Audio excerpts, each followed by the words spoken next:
ولحوق التاء التانيث عطف على دخول قد وإنما خص به لحوق التاء التانيث لأنها تدل على تانيث الفاعل فلا تلحق إلا بما له فاعل والصفات استغنت عنها بما لحقها من التاء المتحركة الدالة على تانيثها وتانيث فاعلها فلا جرم اختص بالفعل. اس سے پہلے پڑھے فعل کی تعریف کا دوسرا جز کہ فعل تینوں زمانوں میں سے ایک کے ساتھ ملا ہوا ہوتا ہے، سمجھے جانے میں اسی لفظ سے جس لفظ نے معنی پر دلالت ہے، اور یہ سارا اعتبار وضع کے لحاظ سے ہے، لہذا اسماء افعال داخل ہو گئے اور اسماء منصرفہ عن زمان خارج ہو گئے.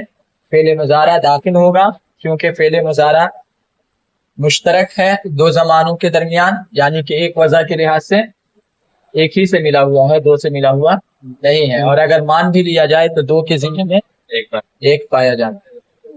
اور اس کے خاصوں میں سے قد کا داخل ہونا ہے، کیونکہ قد یا تو تقریب ماضی الحال کے لیے آئے گا یا تقلیل کے لیے یا تحقیق کے لیے، یہ سارا معنی صرف فعل میں پائے. چلیے چوتھی نشانی بتلا رہے، چوتھی علامت ولحوق تاء التانیث ساکنۃ، اور تاء تانیث ساکنہ کا لاحق ہونا یہ بھی فعل کے خاصوں میں سے، ٹھیک ہے. دخول ہوتا ہے شروعات میں اور لحوق ہوتا ہے آخر میں، اسی وجہ سے تاء تانیث ساکنہ آتا کہاں ہے؟ آخر میں، اسی وجہ سے کہا لحوق یہاں پر، اور اس کا عطف جو ہے وہ قد پر نہیں کیا. فرمایا عطف علی دخول قد، اس کا عطف جو ہے دخول قد پر کیا گیا ہے، صرف قد پر نہیں کیا گیا ہے، دخول پر اس کا عطف کیا گیا ہے، ٹھیک ہے. تو من خواصہ دخول قد، دخول قد پورا مل کر کے کیا بن رہا ہے؟ دخول قد پورا مل کر کے خبر ہو رہا، ٹھیک ہے. تو لحوق تاء التانیث اسی پر عطف ہوا تو یہ بھی کیا ہوگا؟ یہ مبتدا ہو رہا تھا تو یہ بھی کیا ہوگا؟ مبتدا ہوگا. من خواصہ خبر مقدر، ٹھیک ہے. چلیے اب تاء تانیث ساکنہ، یعنی تانیث کی علامت جو تا ہوتی ہے اور جو ساکن ہوتی ہے، یہ فعل کے خاصوں میں سے ہے، فعل کے علاوہ نہ صفات پر آئیں گی یہ تا اور نہ ہی کسی اور پر. اس کی دلیل دے رہے کہ کیوں فعل کا خاصہ ہے اور فعل ہی میں کیوں پائی جاتی ہے یہ تا.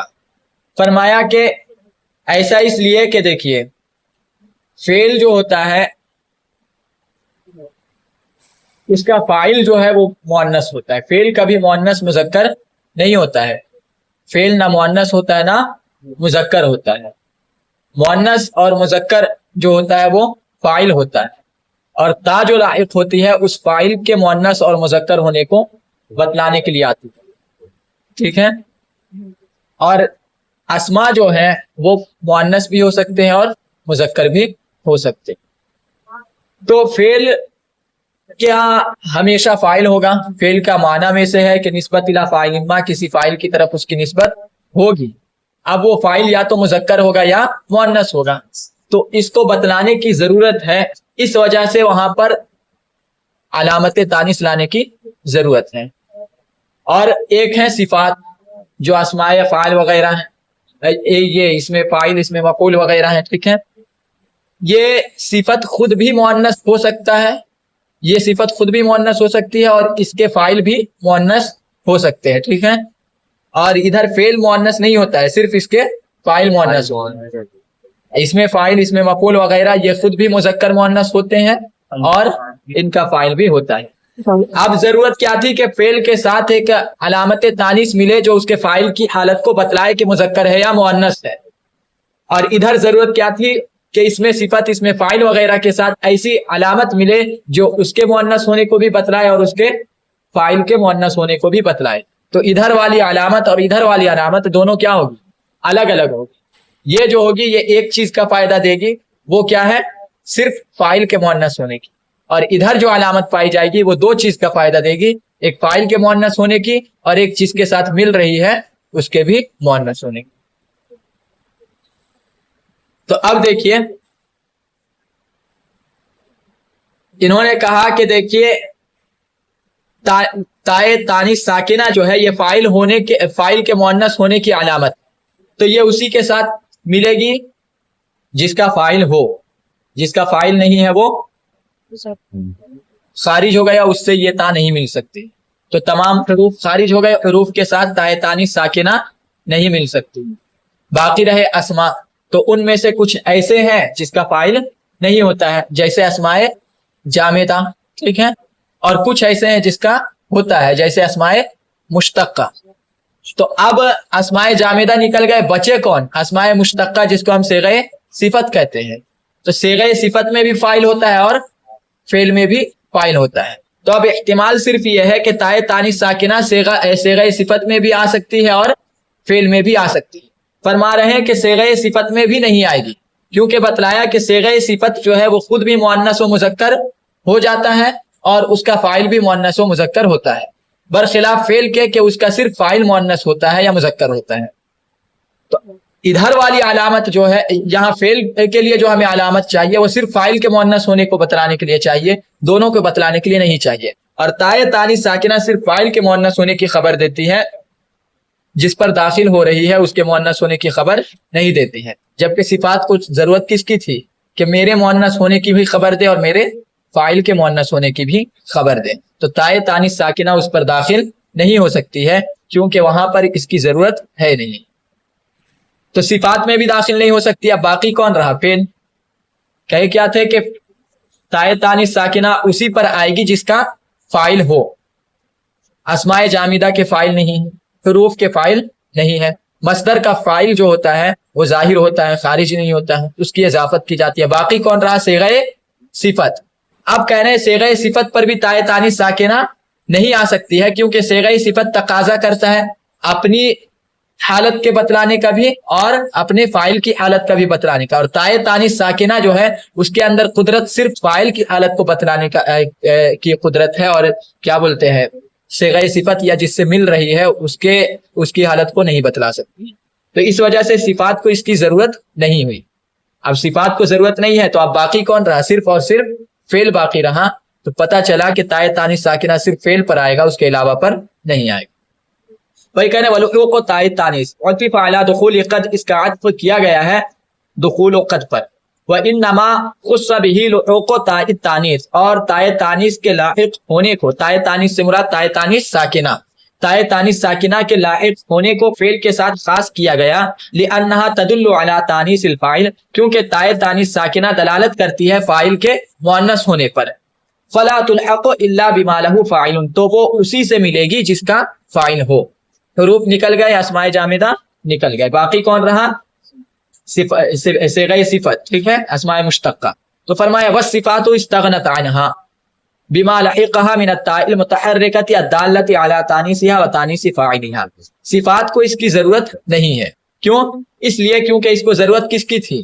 اپنی حالت کو بتلانے کی بھی ضرورت تھی اور اپنے فاعل کی حالت کو بھی بتلانے کی ضرورت تھی، جس پر دلالت نہیں کر سکتا ہے تائے تانیث ساکنہ، اس پر دلالت نہیں کر سکتی ہے، تو اسے اس کی ضرورت نہیں ہوئی، بلکہ اس کی ضرورت کو پورا کرنے کے لیے دوسری تائی ہے جو تائے متحرکہ ہے۔ وہی فرمایا صفات کو اس کی ضرورت نہیں ہے اس تائے متحرکہ کی وجہ سے، الدالۃ علی تانیثها و تانیث فاعلها، جو دلالت کرنے والی ہے اس کے مؤنث ہونے پر بھی اور اس کے فاعل کے مؤنث ہونے پر بھی۔ فلا جرم اختص بالفعل، تو اب یقینی طور پر یہ کس کے ساتھ خاص ہو جائے گا؟ فعل کے ساتھ، کیونکہ باقی صرف فعل رہا، اور خاصہ اسے کہتے ہیں جو ایک چیز میں پائی جائے اس کے غیر میں نہ پائی جائے۔ ساکنۃ حال عن تاء التانیث، ساکنہ یہ تاء التانیث سے حال ہے۔ لحوق و تاء التانیث، لحوق مضاف، تاء التانیث مضاف الیہ، ذوالحال مضاف الیہ، اور ساکنۃ حال، تاء التانیث ذوالحال اپنے حال سے مل کر کے کیا بن جائے گا؟ مضاف الیہ، لحوق و مضاف کا، ٹھیک ہے۔ تو ہی فرمایا یہ حال ہے تائے تانیث سے، احتراز عن المتحرکہ، اور اس کے ذریعے سے تائے تانیث متحرکہ سے احتراز کیا گیا ہے، کیونکہ تائے تانیث متحرکہ اسم کے ساتھ خاص ہوتا ہے۔ دیکھیے تائے تانیث متحرکہ دلالت کرتی ہے فاعل کے مؤنث ہونے پر اور جس کے ساتھ مل رہی ہے اس کے مؤنث ہونے پر بھی، اور تائے تانیث ساکنہ دلالت کرتی ہے صرف فاعل کے مؤنث ہونے پر۔ ادھر فعل کا فاعل صرف مؤنث ہوتا ہے، فعل مؤنث مذکر نہیں ہوتا ہے۔ ادھر فاعل اگر مؤنث ہوگا تو صیغہ صفت بھی مؤنث ہوگا، فاعل اگر مذکر ہوگا تو صیغہ صفت بھی مذکر ہوگا. تو اس کو ضرورت تھی ایسی تا کی جو دونوں پر دلالت کرے، وہ مل گئی. اور یہ والی تا ادھر جا نہیں سکتی ہے، کیونکہ ادھر اگر جائے گی تو یہ فعل کے مؤنث ہونے کا تقاضا کرے گی، جبکہ فعل مؤنث نہیں ہوتا ہے. اور ادھر والی تا ادھر جا نہیں سکتی ہے، کیونکہ اگر ادھر جائے گی تو یہ صرف فاعل کے مؤنث ہونے کو بتلائے گی، اور جو ہے صیغہ صفت کے مؤنث ہونے کو نہیں خاص. ٹھیک ہے. وَلُعُوقُ نَحْوِ التَّاءِ فَعَلْتُ اراد بنحو التاء فعلت الضمائر المتصلة البارزة المتحركة المرفوعة فيدخل فيه تاء فعلت ايضا. دیکھیے ضمائر متصلہ بارزہ مرفوعہ، وہ ضمیر جو متصل ہوں، بارز ہوں اور مرفوع ہو. ضمیر مرفوع متصل یہ صرف فعل میں پائی جاتی ہیں. ضمیر مرفوع متصل بارز، ضمیر مرفوع متصل بارز یہ صرف فعل میں پائی جاتی ہے، یہ ضمیر اسم میں نہیں پائی جائے گی. ضمیر متصل مرفوع کی دو قسمیں ہیں، ایک بارز ہے اور ایک مستقن ہے. مستقن دونوں میں پائی جا سکتی ہے، لیکن بارز صرف فعل میں ہی پائی جائے گی. ٹھیک ہے. یہاں پر متحرکہ کی بھی قید لگائے ہیں، ایسا متحرکہ کی قید نہیں ہے. مطلقاً ضمیر مرفوع متصل جو بارز ہو وہ فعل ہی میں پایا جائے، آمزی کے ساکن ہو یا متحرک ہو. ٹھیک ہے. جیسے مثال لیجئے فعل ماضی کی گردان، اس میں واحد مذکر غائب اور واحد مؤنث غائب. اس کے علاوہ تمام صیغوں میں فاعل جو ہے وہ ظاہر ہے، ضمیر متصل بارز. ٹھیک ہے. ضربہ میں ہوا ضمیر پوشیدہ اور ضربت میں ہی ضمیر پوشیدہ. ضربا، ضربو، ضربتا، ضربنا، ان چاروں میں ضمیر ظاہر ہے. ضربا میں الف، ضربو میں واو، ضربتا میں الف اور ضربنا میں نون. اور پھر ضربتا سے لے کر کے ضربنا تک تا تا تا آخر میں کیا ہے؟ نون ہے. ٹھیک ہے. تو ہر جگہ ضمیر کیا ہے؟ بارز ہے. اب ساری ضمیریں جو ہے متحرک ہے سوائے ضربا اور ضربتا میں جو الف ہے یہ ساکن ہے، ضربا اور ضربتا. لیکن یہ بھی فعل ہی کا خاصہ ہے، اسما میں نہیں پائے جاتے ہیں. یعنی ضمائر بارزہ فعل ہی میں پائے جائیں گے، اسما میں نہیں.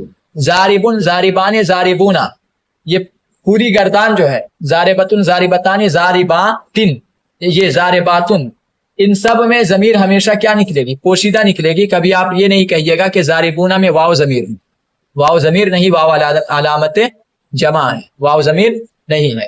تو ان سب میں ضمیر کیا ہوتی ہے؟ پوشیدہ ہوتی ہے صفات میں. اور افعال میں جو ہے پوشیدہ بھی ہو سکتی ہے اور ظاہر بھی ہو سکتی ہے، اور ظاہر جو ہوگی صرف اسی میں پائی جائے گی، صفات میں نہیں پائی جائے گی.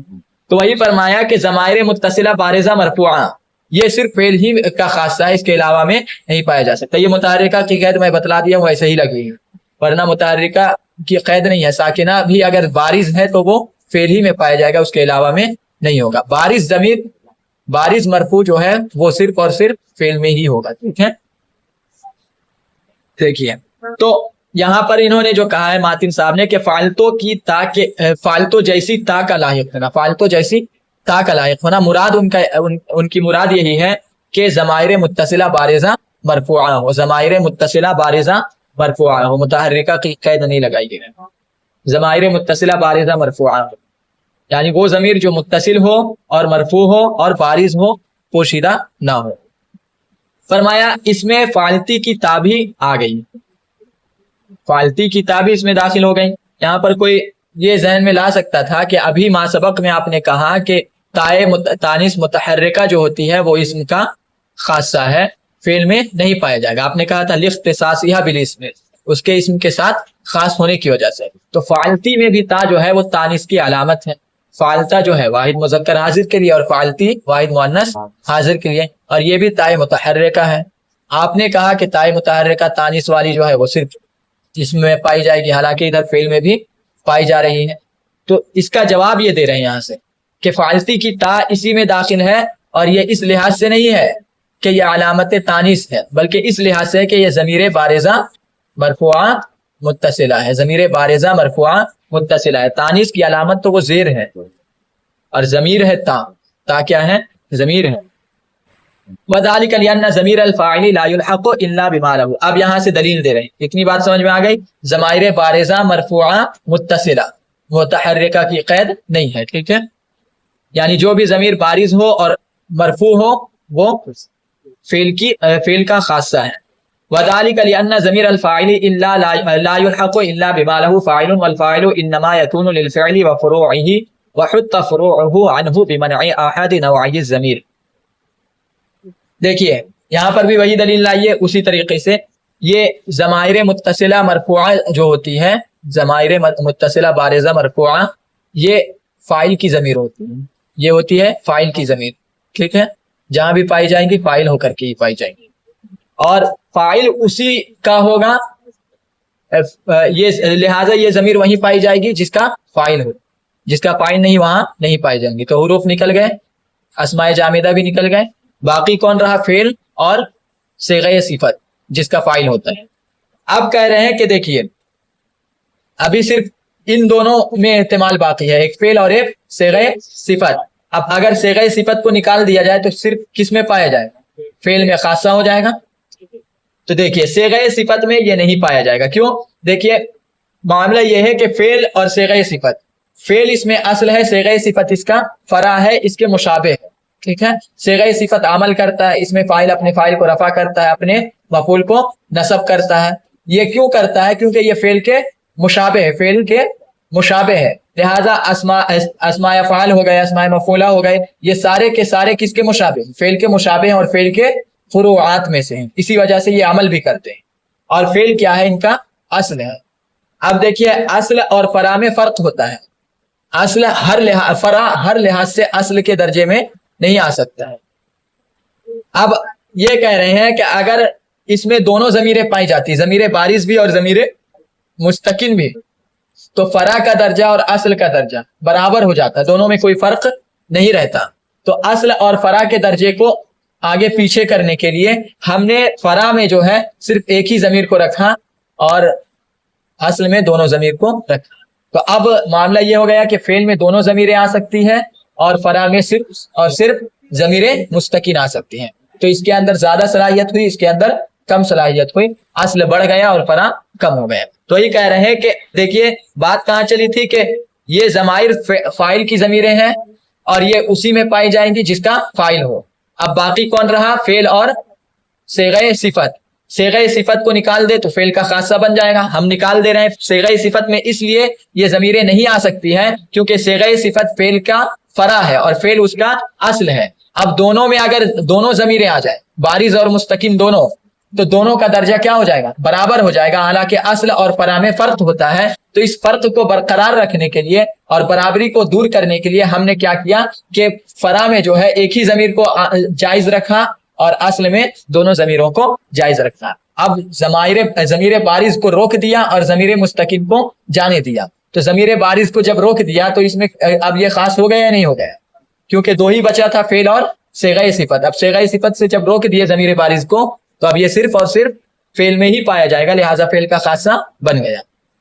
تو یہ کہہ رہے ہیں دیکھیے لِأَنَّ ضمیر الفاعل وَذَلِكَ لِأَنَّ ضمیر الفاعل لَا يُلْحَقُ إِلَّا بِمَا لَهُ فَاعِلٌ. ایسا اس لیے کیونکہ یہ فاعل کی ضمیر ہے، کیونکہ فاعل کی ضمیر اسی سے ملے گی جس کا فاعل ہو. والفاعل انما يكون للفعل وفروعه، اور فاعل جو ہے فعل اور اس کے فروع کے ہوتے ہیں. اس سے مراد صیغہ صفت ہے. وحط فروعه عنه، اور اس کے فروع کے درجے کو کم کر دیا گیا.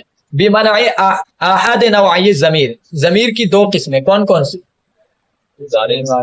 بارز اور مستقل. ضمیر کی دو قسموں میں سے ایک کو روک کر کے اس کے درجے کو کم کر دیا گیا ہے. ضمیر کی دو قسموں بمنع احد نوعی الضمیر، ضمیر کی دو قسموں میں سے ایک کو روک کر کے اس کے درجے کو کم کر دیا گیا. حط فروعه، فروع کے درجے کو کم کر دیا گیا. عنہ، اس سے، یعنی کہ اصل سے. ضمیر کی دو قسموں میں سے ایک کو روک کر کے، اور وہ کون سی قسم ہے؟ ضمیر بارز. ضمیر بارز کو روک دیے نا کہ ضمیر بارز جو ہے صیغہ صفت پہ نہیں جائے گی. تحرزا عن لزوم تساوی الفرع والاصل، اصل و فرع کے برابری سے بچنے کے لیے، اصل و فرع کی برابری سے بچنے کے لیے، اصل و فرع کی برابری کے لزوم سے بچنے کے لیے. وخص البارز بالمنع. اب یہاں سے بات سمجھ میں آ گئی کہ یہ کس طرح خاص ہوا، پوری دلیل جو ہے مکمل ہو گئی. اب کہہ رہے ہیں یہاں پہ ایک سوال ہوتا ہے کہ آپ نے بارز ہوئی کو کیوں روکا؟ دو ضمیریں تھی، ایک کون سی ضمیر تھی؟ ایک مستقل اور ایک بارز. آپ کا مقصد کیا تھا؟ فرع کے درجے کو کم کیا جائے، اصل کے درجے کو اوپر رکھا جائے. تو آپ مستقل کو بھی روک سکتے تھے اور ضمیر بارز کو دونوں میں عام کر دیتے ہیں, مستقن کو روک دیتے ہیں کہ ضمیر مستقن جو ہے فعل کا خاصہ بن جاتا ہے. ایسا بھی آپ کر سکتے تھے. تو آپ نے بارز کو کیوں روکا, یہ سوال ہے, بارز کو کیوں روکا, آپ نے اس کو ترجیح کیوں. ٹھیک ہے, تو اس کا جواب دے رہے ہیں وَخُصَّ الْبَارِزُ بِالْمَنْعِ, کہ روکنے میں بارز کو خاص کیا گیا, روکنے میں بارز کو چنا گیا. کیوں؟ لِأَنَّ الْمُسْتَقِنَّ أَخَفُّ وَأَخْصَرُ فَهُوَ بِالتَّعْمِيمِ أَلْيَقُ وَأَجْدَرُ. دیکھیے ضمیر مستقن جو ہوتا ہے یہ لفظ حکمی ہوتا ہے, اس کا تلفظ نہیں کیا جاتا. ضمیر مستقن جو ہوتا ہے اس کا تلفظ ہم نہیں کرتے ہیں. ضاربن میں ہوا ضمیر پوشیدہ ہے, ہم اس کا تلفظ نہیں کر رہے. ضربہ میں ہوا ضمیر پوشیدہ, ہم اس کا تلفظ نہیں کر رہے, اس کو بولنے میں وہ نہیں آ رہا. جب بولنے میں نہیں آ رہا تو اس کا تکلم نہیں ہو رہا, وہ آسان ہے. اس میں کیا ہے, خفت ہے اور مختصر ہے, اختصار بھی ہے اور اس میں آسانی بھی ہے. بمقابل ضمیر بارز کے کہ اس کو تلفظ کرنا پڑتا ہے, اس کو بولنا پڑتا ہے.